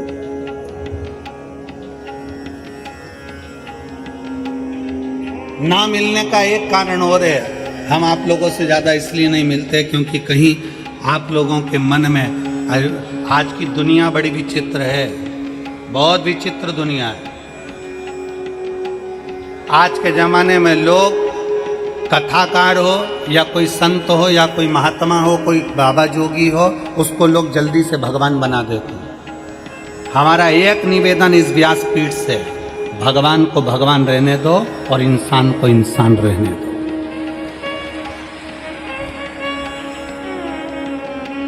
आप इंसान को भगवान मत बनाइए। और इंसानों से भी निवेदन है, आप कितने बड़े भी महात्मा हो गए अपनी जगह के, पर आप भगवान नहीं हो। भगवान भगवान है। इंसान को इंसान रहने दो। पर दुनिया के लोग आज के जमाने में इंसान को भगवान बनाने में लगे हुए हैं। अरे भगवान, अरे ना ना ना, उसको इंसान रहने दो, उसकी भी जिंदगी है, उसकी लाइफ उसको जीने दो। उस परमात्मा को परमात्मा बहुत है,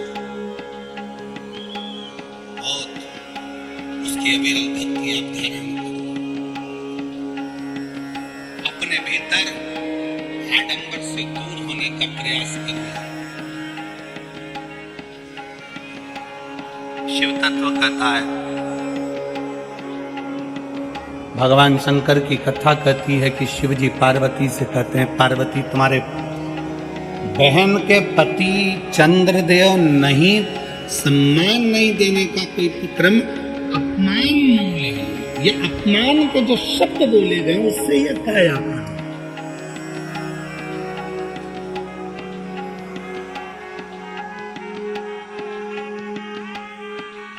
और बड़ी मुश्किल से मिली है काया, बहुत भाव से भगवान ने तुमको दी है, इसको श्रेष्ठ बनाए।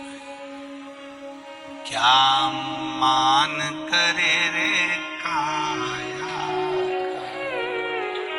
क्या मान करे इस काया, पानी में डूबना, समाप्त हो जाना।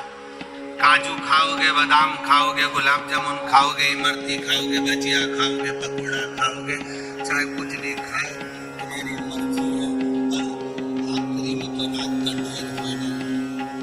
ऐसे ही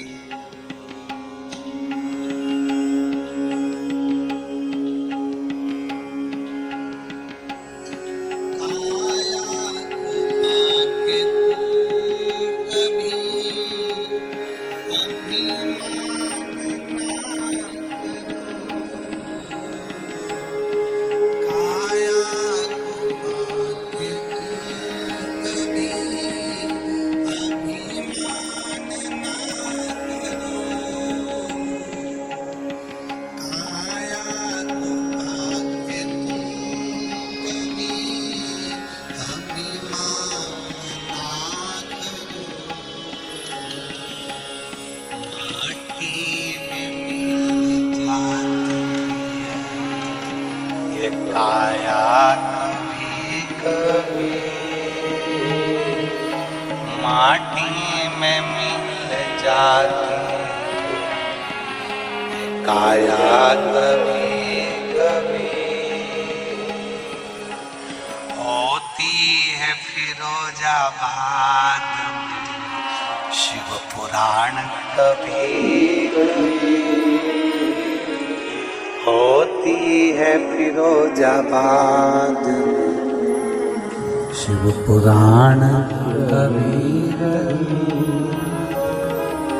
दौलत को पाके तुम कभी अभिमान ना करो, दौलत को पाके तुम कभी अभिमान ना करो, माटी में मिल जाती है दौलत कभी कभी होती है फिरोजाबाद में शिव पुराण कभी कभी। बेटों को पाके तुम कभी अभिमान ना करो, बेटों को पाके तुम कभी अभिमान ना करो, बन जाते हैं पड़ोसी बेटा कभी कभी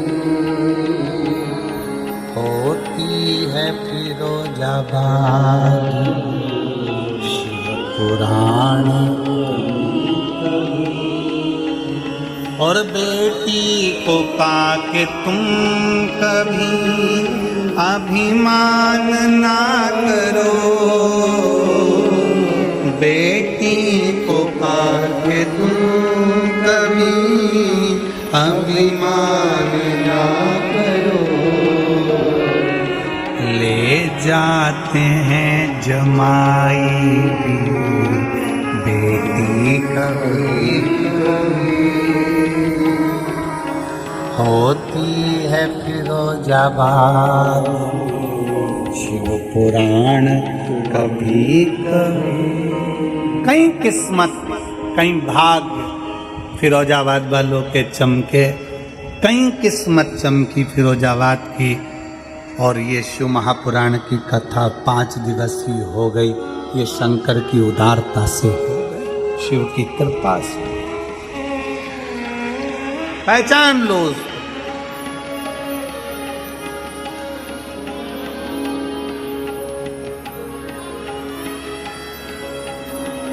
बहुत याद आएगी आपको शिव महापुराण की,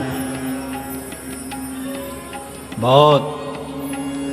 जब इस रोड से निकलोगे ना तो इस जगह को देखकर याद करोगे यहाँ शिव कथा हुई थी। भूमि को याद करो।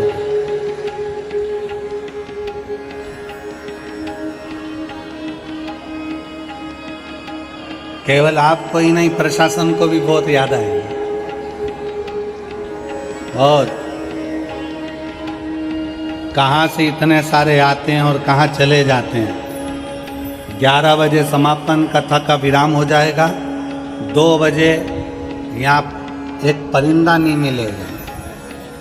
बैग लेंगी माताएं, सिर पे से ऐसे निकलेंगी जैसे कहीं बहुत यात्रा कर कर आ रही हों, 5 कोसी 7 कोसी, कहीं ब्रज 84 कोस की, कहीं ऐसा लगेगा 12 ज्योतिर्लिंग की यात्रा। सिर पर बैगों का बंडल, बस, गाड़ी, ट्रक, और उसमें शिव भक्त भरा कर भगवान की विरल भक्ति करते करते चले। रेलवे स्टेशन पर ट्रेनों में भरचक भीड़। लोग पूछेंगे कहाँ से आ रहे हो, कहाँ जा रहे हो। ट्रेन का मास्टर भी कह देगा जिसमें खाली जगह हो बिठा दो, जान दो, भी तो खाली करो फिरोजाबाद। चलो शिव भक्ति समिति को भी स्मरण आएगा। सबके हृदय में, चित्त में शिव तत्व है, सब।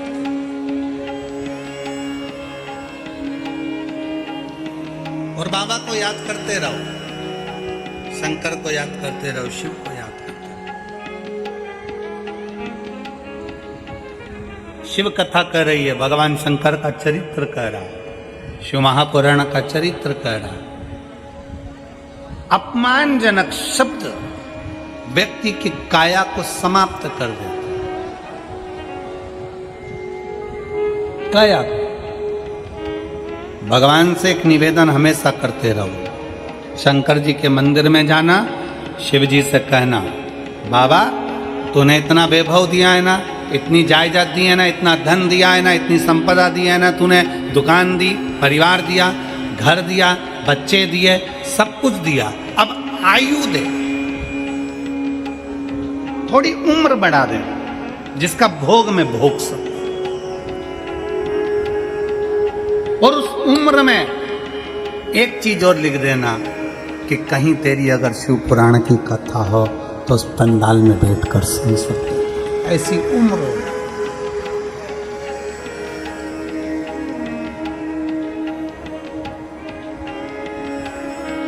ये उससे कह देना है। शंकर के मंदिर में जब एक लोटा जल चढ़ाने के लिए जाओ तो मांगा करो, मांगने कई कथाकार कहते हैं भगवान से मत मांगो। भागवत जी में कई महाराजों बोलते हैं भगवान से मत मांगो, भगवान को तो दो, मांगो मत। पर इतनी माताएं बैठी है, आप में से कितनी माताएं जो अपने पति की थाली में 6 रोटी 10 रोटी एक साथ रख देती है? कोई रखती है? जम के तो बोलो जरा। नहीं। आप में से कोई माता ऐसी है जो अपने बच्चे की थाली में 6-7 रोटी एक साथ रख देती है? तुम्हें मालूम बच्चा 7 रोटी खाता है तो 7 एक साथ रख दी। पति 5 रोटी खाता है तो 5 एक साथ रख दी। नहीं,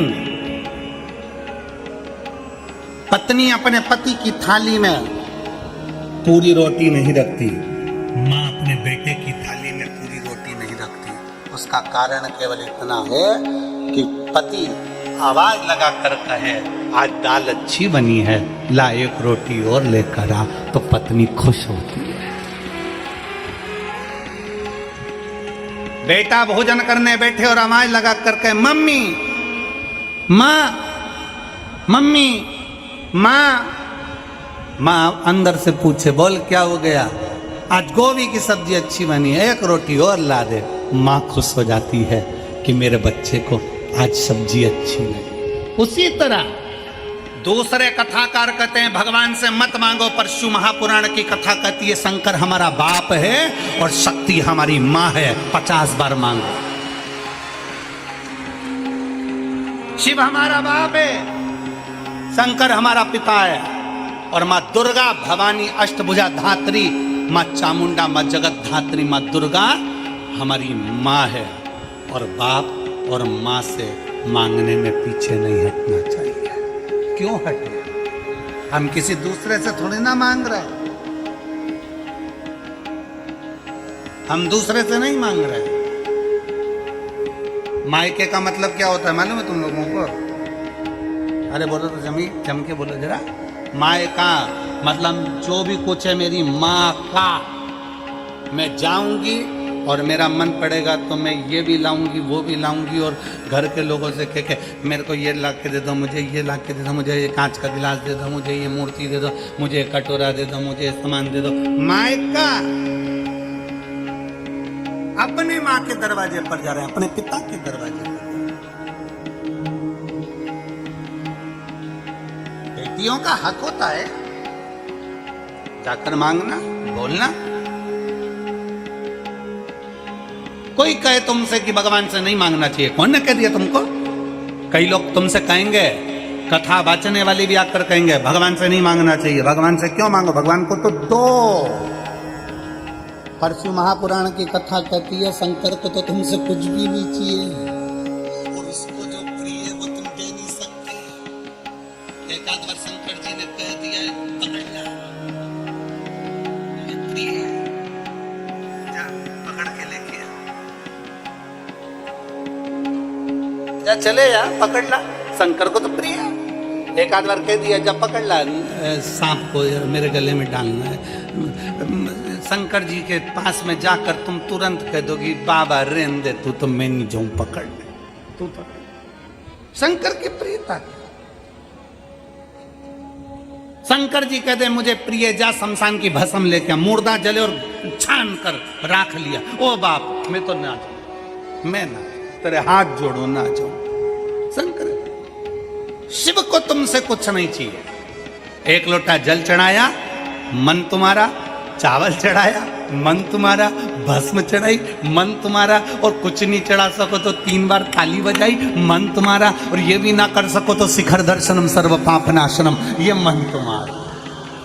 और कितना सुंदर का है, शिव महापुराण में कहा अगर शिखर का दर्शन भी नहीं कर सकते, तुम्हारी ड्यूटी पर जा रहे हो, नौकरी पर जा रहे हो, फैक्ट्री पर जा रहे हो, काम करने जा रहे हो, तुम कहीं जा रहे हो, एक काम करो, ना मंदिर जा सकते हो ना शिखर दर्शन कर सकते हो, तो जहां शंकर का मंदिर है, शिवलिंग है, उस शिवलिंग के सामने से गाड़ी लेकर चलो, और गाड़ी चलाते चलाते एक बार शंकर की ओर मुस्कुरा कर देख लो, तो भी पार्वती जी शंकर जी से कह देती हैं इतना दुख है इस व्यक्ति को, तो भी तुम्हारे दरवाजे पर मुस्कुरा कर जाता है। समझ में नहीं आता, ये मुस्कुराहट ने भी आधे लोगों को घायल कर रखा है। मुस्कुरा, और एक बार प्रैक्टिकल करके देखो कि मुस्कुराने में दम कितनी है। किसी की दुकान के सामने से अच्छी बढ़िया निकले ना, और दुकान वाले को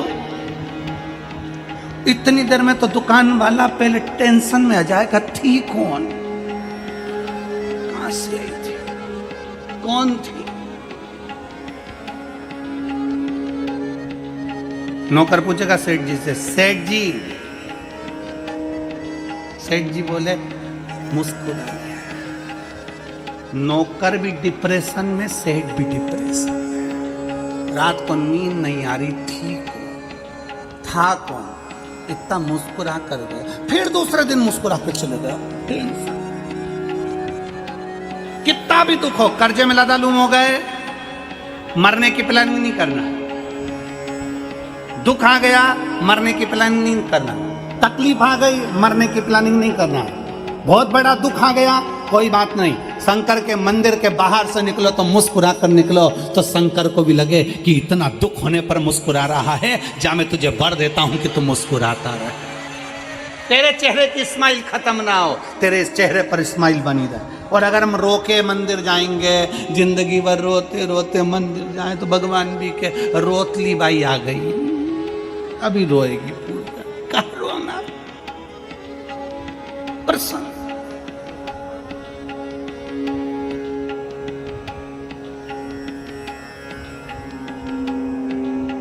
ये हमारी भाग्य का आनंद है, सुखमय आनंद लीजिए। शंकर के मंदिर में, परमात्मा की चौखट पर, भगवान के दरवाजे पर कई मिलते हैं हमारे को, कई लोगों की वीडियो भी बहुत सारी आती है, भगवान के मंदिर में खड़े हैं, आंख में से आंसू ढलक रहे उनके, भगवान भी मन में सोचे तू मुझे दुखी करने आया है कि सुखी, थोड़ा मुस्कुरा के आया कर मेरे पास में, क्योंकि मेरा नाम तू जानता है कि लोग मुझे मुस्कुराहट से पहचानते हैं। भगवान कृष्ण की मूर्ति देखना मुस्कुराती अच्छी लगती है, राधा जी मुस्कुराती अच्छी लगती है, राम जी मुस्कुराते अच्छे लगते हैं, जानकी जी मुस्कुराती अच्छी लगती है, ब्रह्मा मुस्कुराते अच्छे लगते हैं, विष्णु मुस्कुराते अच्छे लगते हैं, शिव मुस्कुराते अच्छे लगते हैं। एक भी भगवान की मूर्ति ऐसी नहीं है कि भगवान रोता मिला हो, भगवान मुस्कुराते हैं। क्यों?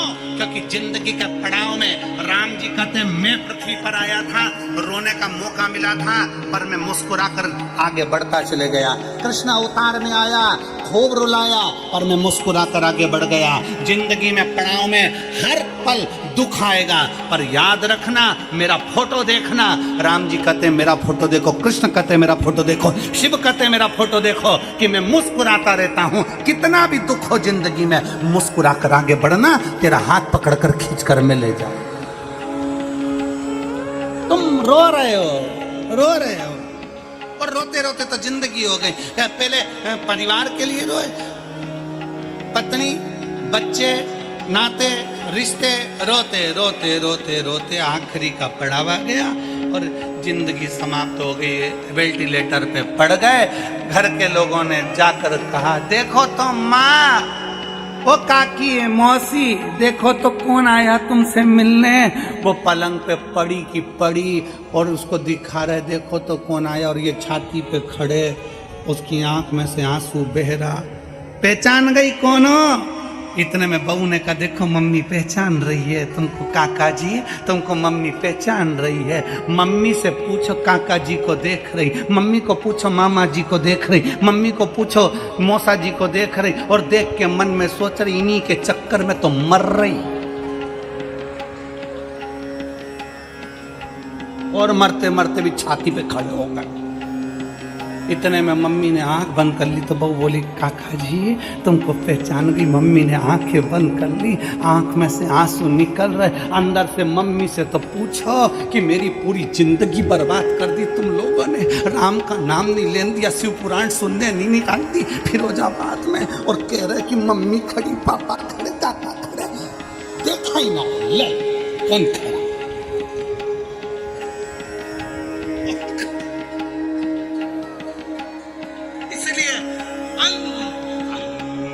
समय प्रभु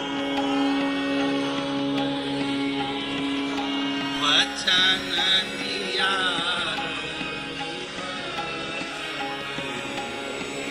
और आए न आए प्रभु कुटुंब, अंत समय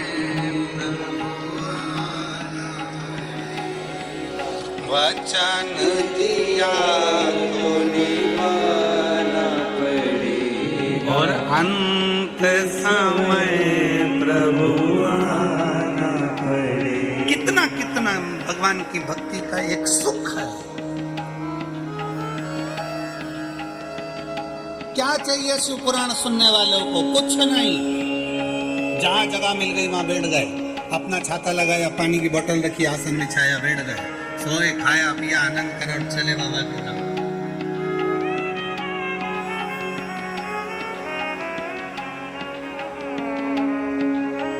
भागवत कराओगे ना, रामायण कराओगे ना, गीता कराओगे ना, प्रवचन कराओगे ना, तो बहुत सारी व्यवस्था करना पड़ेगी। सबके रुकने की व्यवस्था, सोफा लगाओ, कुर्सी लगाओ, टेबल लगाओ, ये लगाओ, वो लगाओ, पानी दो, ये दो, वो दो, सम्मान करो, सत्कार करो, आओ साहब, बैठो साहब, जाओ साहब, करो साहब।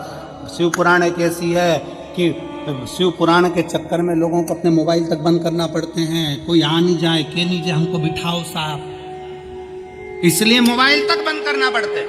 आओ, पंडाल खुला है, बैठो। पंडाल में जगह मिल जाए तो ठीक, नहीं तो अपना छाता, अपनी पानी की बोतल और अपना आसन लगाओ, अलमस्त से भजन करो, स्मरण करो, कथा सुनो और खूब प्रेम से बाबा का नाम लेकर झोली भर भर कर खूब लेकर जाओ और बाबा से पसार कर कहना, मैंने तेरे ही भरोसे, ओ बाबा तेरे ही भरोसे, हवा विच उड़ती जावागी, बाबा डोर मैं कटी जावागी, भोले मैं तेरी मदद, शंभो मैं तेरी मदद, हवा बिच उड़ती जावागी, बाबा डोर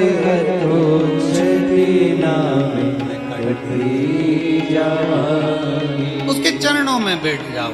अपने मुख से, अपनी वाणी से, अपनी जिह्वा से, अपने द्वारा किसी को कष्ट ना पहुंचे, अपने द्वारा किसी को कष्ट ना आए।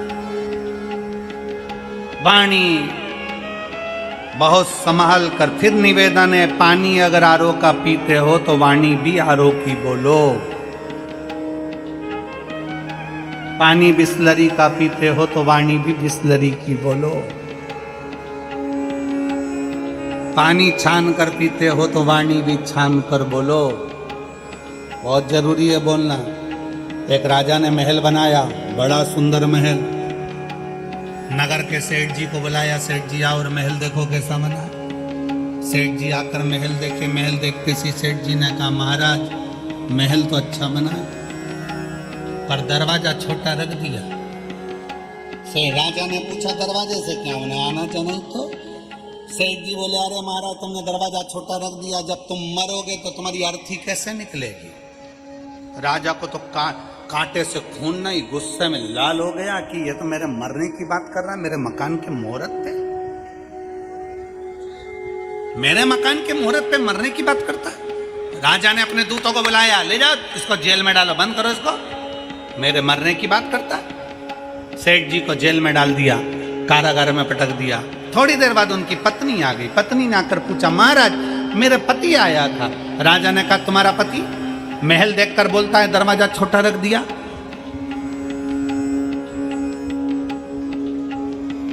मरोगे तो तुम्हारी अर्थी कैसे निकलेगी महाराज?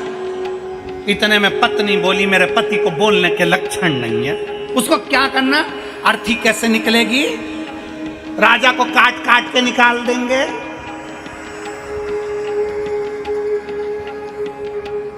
राजा को तो चक्कर आ गया। पति तो पति, पत्नी तो हो रही जगदम्बा। राजा ने कहा इसको भी लेकर जाओ, इसको बोलने के लक्षण नहीं, बंद करो इसको, लेकर थाने में। उसको भी जेल में बंद कर दिया। थोड़ी देर बाद उसका बेटा आ गया। बेटा बोला महाराज मेरे माता पिता आए थे। राजा ने कहा तेरे पिताजी को बोलने के लक्षण नहीं और तेरी माता को बोलने के लक्षण नहीं। पिताजी बोले महल अच्छा बनाया, दरवाजा छोटा रख दिया। महाराज जब तुम मरोगे तो तुम्हारी अर्थी कैसे निकलेगी? और तेरी माँ क्या के काट काट के निकाल देंगे। इतने में बेटा बोला महाराज ना तो मेरे बाप को बोलना आता है ना मेरी माँ को बोलना आता है, उनको क्या करना, अर्थी कैसे निकालेंगे? राजा को अंदर ही चला देंगे।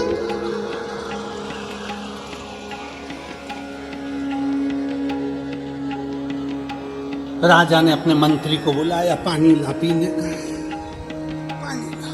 मंत्री ने पानी पिलाया। बोलो महाराज। महाराज बोले इनके खानदान में मुझे लगता है सबकी क्वालिटी एक जैसी है, सब एक। पानी ऐसी बोलिए जो मन का आफत होए, और आज के जमाने में वाणी ऐसी बोलिए जो जम के झगड़ाए होए, और उससे मत बोलिए जो तुमसे तगड़ा हो। तुम बोलो मना नहीं, पर जरा देख के तो बोलो कि तुम भीड़ किससे रहे, किससे भिड़ रहे।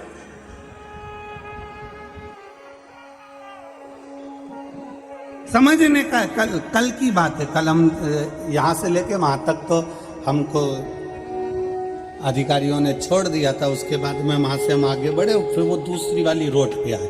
दूसरी वाली रोड पे आए तो मैं ट्रैफिक में फंस गया। और ट्रैफिक में फंसे तो एक ऑटो वाले ने एक महिला को इसमें ऐसा, इसमें कुछ बात हो रही है उनकी, तो महिला ने भी कह दिया तू मुझे जानता नहीं है, मैनपुरी क्यों? तो मुझे जानता नहीं है, मैनपुरी क्यों?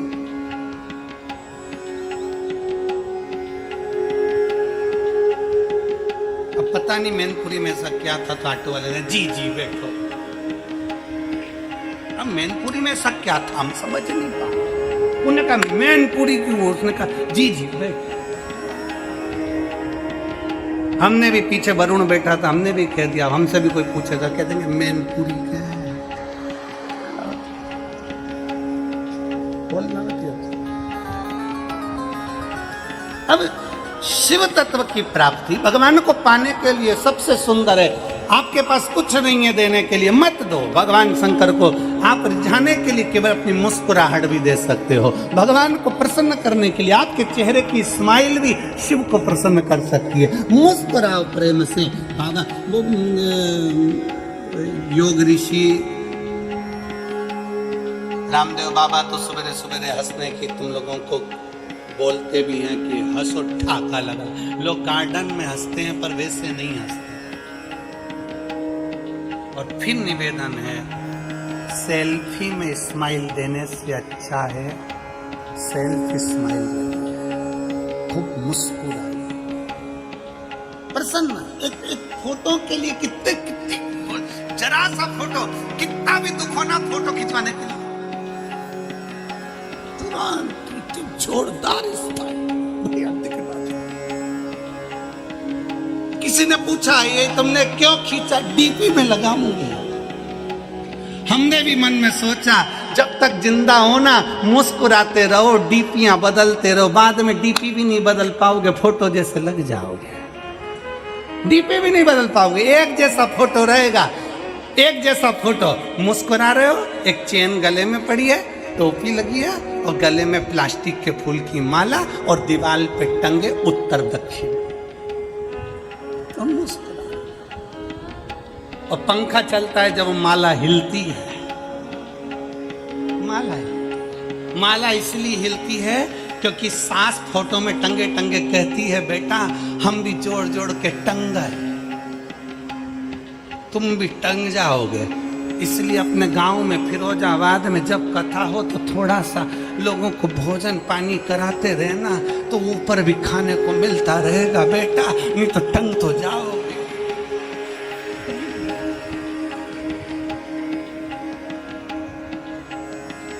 मुस्कुरा लो जिंदगी, और नहीं तो अंत तो जाना ही है। और धम धम डमरू बजावेला हमार जोगीरा, ओ हमार जोगीरा। ढिम ढिम डमरू बजावेला हमार जोगीरा, ओ हमार जोगिया। ढिम ढिम डमरू बजावेला हमार जोगिरा, ओ हमार जोगिरा। ढिम ढिम डमरू बजावेला हमार जोगिया, ओ हमार जोगिया। बड़े भाव से दोनों हाथों से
चंदा सोहे लाली लाली बस बैलों की सवारी, चंदा सोहे लाली लाली बस बैलों की सवारी, चंदा सोहे लाली लाली बस बैलों की सवारी, चंदा सोहे लाली लाली।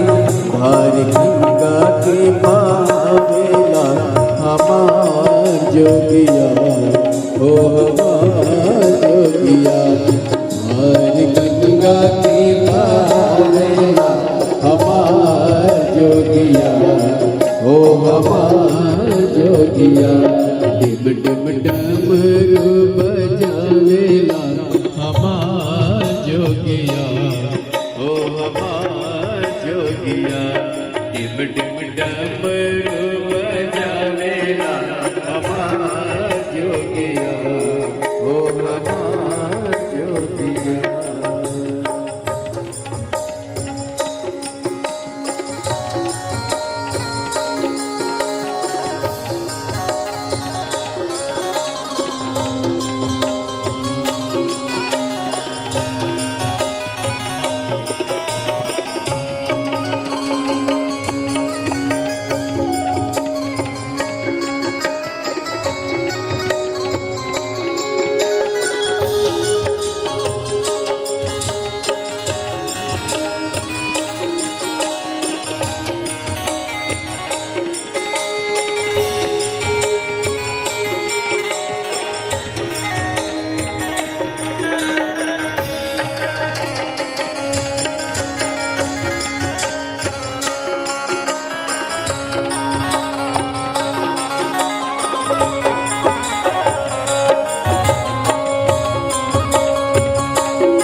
चंदा सोहे लाली लाली बसहा बैलों की सवारी चंदा सोहे लाली लाली बसहा बैलों की सवारी चंदा सोहे लाली लाली बसहा बैलों की सवारी चंदा सोहे लाली लाली धार गंगा के बहावेला हमार जोगिया हो हमार जोगिया धार गंगा के बहावेला हमार जोगिया हो हमार जोगिया डिम डमरू बजावेला हमार जोगिया हो हमार जोगिया डिम डिम डमरू बजावेला हमार जोगिया हो हमार जोगिया डिम डिम डमरू बजावेला जोगिया हो हमार जोगिया डिम डिम डमरू बजावेला जोगिया हो हमार जोगिया डिम डिम डमरू बजावेला हमार जोगिया हो हमार डमरू बजावेला हमार जोगिया हो हमार हार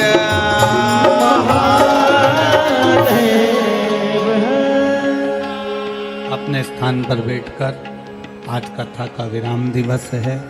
प्रेम से बाबा से अपने मन की बात भाव के साथ कहिए, दिल से प्रार्थना करिए बाबा से, हृदय से बाबा को कहिए, दिल से बाबा को पुकारिए, क्योंकि ये कथा आज विराम हो जाएगी। फिर कथा बाबा देवादिदेव महादेव की कृपा से कार्तिक के महीने में 4 नवंबर से 8 नवंबर तक Faridabad Haryana IMT ground sector 66 में फरीदाबाद में कथा होगी। 8 तारीख को फरीदाबाद की कथा 5 दिन की विराम होगी। फिर 11 से 17 नवंबर बीसलपुर रोड, रूपपुर कृपा, पीलीभीत, उत्तर प्रदेश में प्रारंभ होगी।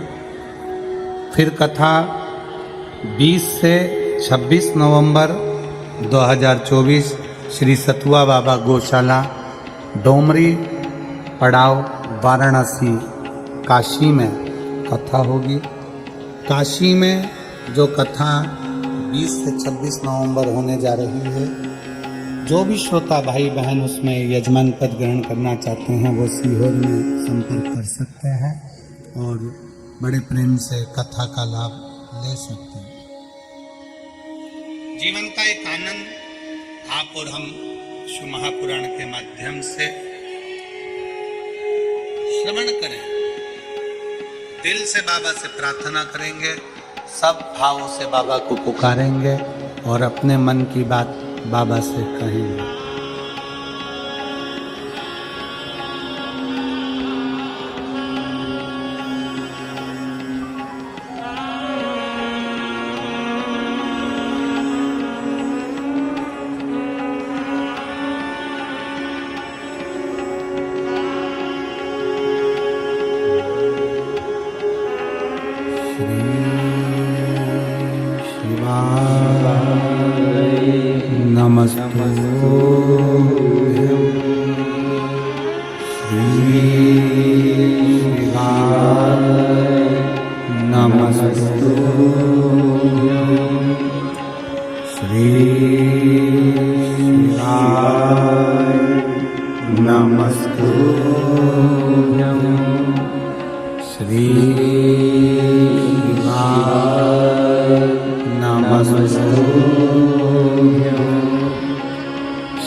भोला सब दुख काटो भारा, ओ भोला सब दुख काटो भारा।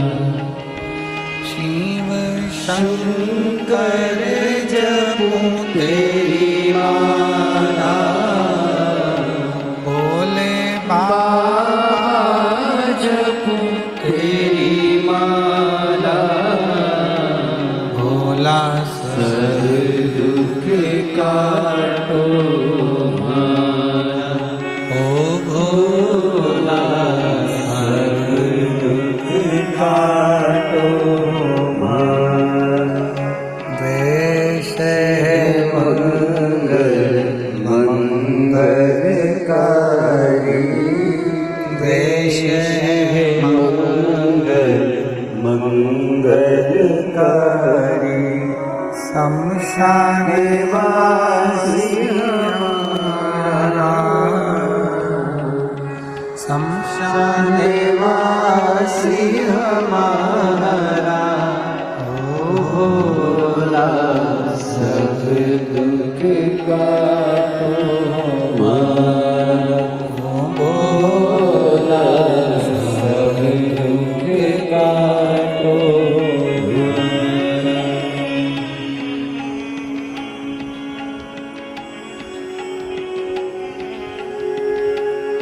भगवान देवाधिदेव महादेव का पावन चरित्र कह रहा, शिव तत्व कह रहा।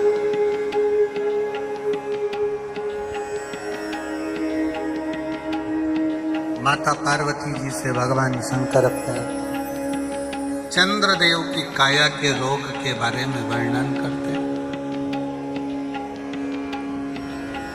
पार्वती, चंद्र की काया तो दक्ष प्रजापति ने बिगाड़ दी श्राप देकर।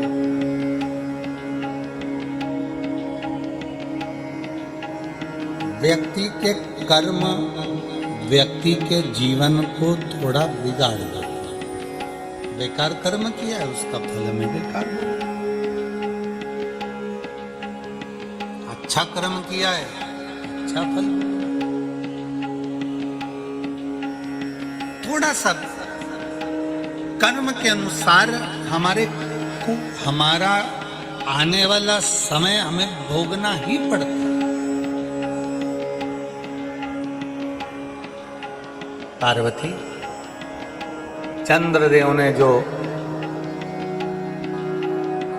अपनी 26 पत्नियों को जो अपशब्द कहे हैं, जो ताने दिए हैं, जो उनका अपमान करा है, उसके कारण बस उनको ये पाया था।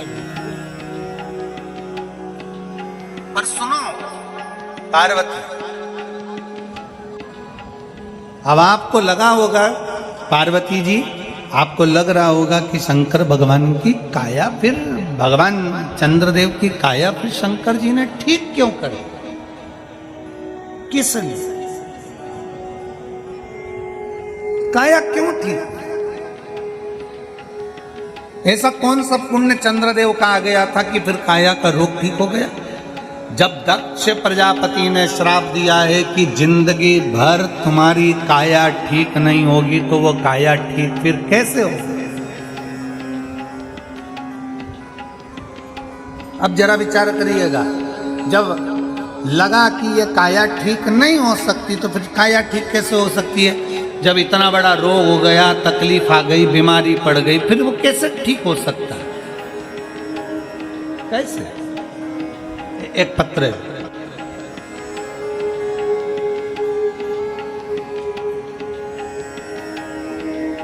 मैं मंजू सैनी, राजेश कुमार सैनी, जिला फरुखाबाद के मोहम्मदाबाद कस्बे की रहने वाली हैं। कहीं बैठी हों तो हाथ हिला सकती हैं, और अगर बैठी हों तो बेलपत्र लेने के लिए आ सकती हैं। अगर कहीं बैठी हों तो हाथ हिला सकती हैं। मैं मंजू सैनी, राजेश कुमार सैनी, जिला फरुखाबाद के मोहम्मद कस्बे की रहने वाली हूँ। पत्र को आप लोग एलईडी के माध्यम से, आस्था चैनल के माध्यम से टीवी पर पढ़ सकते हैं। मेरे पति की पिछले 1 वर्ष पहले बहुत तबीयत खराब थी। हर जगह पर बड़े शहर में उनकी जांच कराई, पर उनकी रिपोर्ट में कुछ ना निकल रहा था। पर उन्हें उबकाइयों के कारणवश तकलीफें हो रही थी। लेकिन जब से मैंने कथा पर टीवी पर मोबाइल के माध्यम से सुनी, आपके बताए उपाय को किया, पशुपतिनाथ का व्रत किया, फिर 2-3 बार फिर से उनका चेकअप कराया, तो पता चला कि उनकी दोनों किडनियां खराब हो गई। दोनों किडनियों ने काम करना बंद कर दिया, दोनों किडनियां खराब हो गई। कानपुर कुलवंती हॉस्पिटल में डॉक्टर ने तुरंत उनको एडमिट कर लिया और डायलिसिस के लिए आईसीयू में भर्ती कर दिया। ना कोई उनसे मिला और ना कोई उनको देख पा रहा था। फिर मैंने अपने बड़े बेटे को कहा कि वो सीहोर वाला महाराज कहता है कि कुबरेश्वर धाम का कंकर और कुबरेश्वर धाम का रुद्राक्ष दोनों मूल हैं। रुद्राक्ष को तांबे के कलश में गलाकर शिव को जल चढ़ाकर अगर वो पानी को पिलाया जाए तो बड़ी से बड़ी बीमारी ठीक होती है, ये मैंने सुना है। तब मैंने अपने बड़े बेटे को रुद्राक्ष लेने के लिए सीहोर भेज दिया और अपने पति को जल चढ़ाकर शिव जी को चढ़ाकर वो पानी देना प्रारंभ करा। पर डॉक्टर उस पानी को पीने नहीं देते थे। मैं उनके शरीर पर लगा कर आ जाती थी। गुरुदेव, 3 दिन तक मैंने लगातार वो पानी शरीर पर लगाया तो पति को आईसीयू से तो बाहर कर दिया।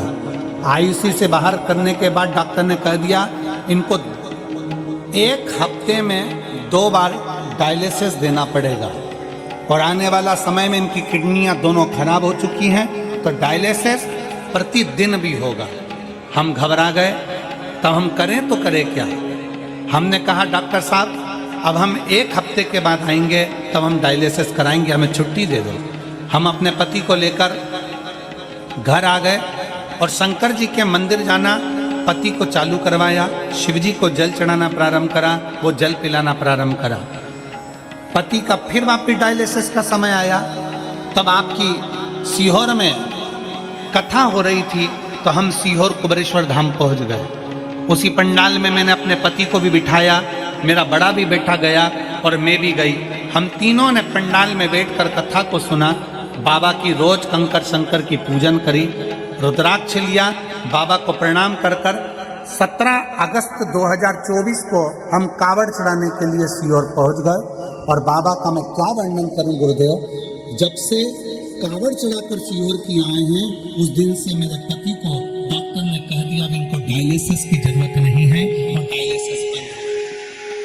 मैं बाबा को प्रणाम करती हूँ। एक लाइन अच्छी लिखी है, आप और हम गुनगुनाते हैं। भोलेनाथ